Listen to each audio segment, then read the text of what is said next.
You say the universe had a beginning, and anything with a beginning has to be caused by something else. Now, you're using a reductionist framework of determinism, and to do so ends in crediting all things to some explosive set of atoms on the eve of the Big Bang. This framework eliminates the idea of cause and effect completely, along with the hypothesis of free will in human beings and other organisms, the idea instead being that the end is the result of the beginning, where all events inside of end and beginning are caused by beginning and result in end. Now, it is philosophically and ethically unacceptable to use sloppy sleight of hand to switch between dichotomized theories in order to prove one side of the original dichotomy.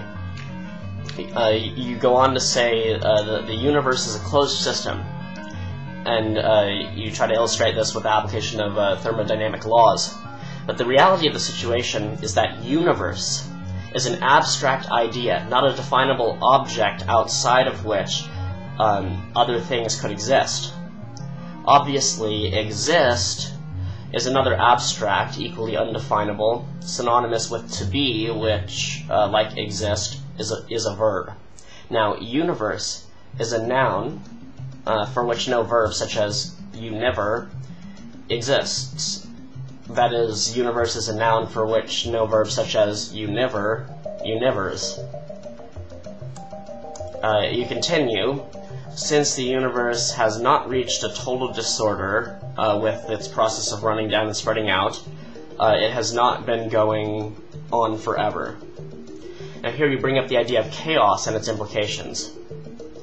If the universe is infinite, and it is by its definition as an abstraction, no more and no less, then chaos dictates the not just likely but inevitable existence of occasional order alongside a vast majority of disorder. If life directed by an evolutionary current is what we mean by order here, then the universe is not only filled more so by the disorder of celestial bodies on which life is not possible, but is vastly and primarily filled with an absence of any body at all, a vacuum, emptiness, synonymous with disorder for our purposes. To quote you once more, there is infinite space between my thumb and finger, yet I can't get infinity sheets of paper between them. You are confused by the idea that time is a fourth dimension. You think that since it is classified as a dimension, that its properties should look something like those of the other three dimensions. Now keep in mind that the existence of a two-dimensional sheet of paper is dependent on its paper-thin third dimension. So perhaps the existence of a three-dimensional sheet, such as the universe, is dependent upon the existence of a paper-thin, time-like abstraction. And you can see that. Now, there's an idea that's called a black swan event. And a black swan event has three main characteristics. 1, it is unexpected. 2, it has a massive effect. And 3, after the fact, it is explained as if it could have been predicted.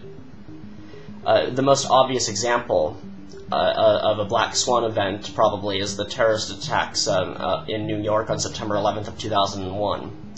If we had any idea whatsoever about these impending attacks on September 10th, it seems that they would not have occurred. Yet, in hindsight, we assume that there was some way to predict this black swan. We look at the document entitled Bin Laden Determined to Attack Inside the United States and think, oh, well, attention should have been paid to that. But attention was not paid to it, because it did not seem important among many, many, many other reports, documents, etc. The fact that we could not predict it enabled it to happen. And the fact that we pretend we could have predicted it will enable it to happen again. They say that history repeats itself. And they are right.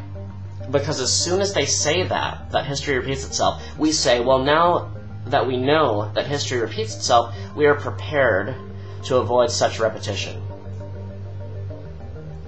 Now, perhaps the biggest black swan conceivable would be the existence of the universe. Note that I say existence, of the universe, not the creation or the beginning, no, simply the existence, which is self-evident and requires no leap of faith or belief or proving data set. And obviously there is a God, an awesome God, just as sure as I had a great man for a father. But one thing my father taught me about God is that he takes many shapes and has many points of view, some imaginable, some unimaginable, until they occur. And there's no pseudo-logical proof required for this obvious nonsense.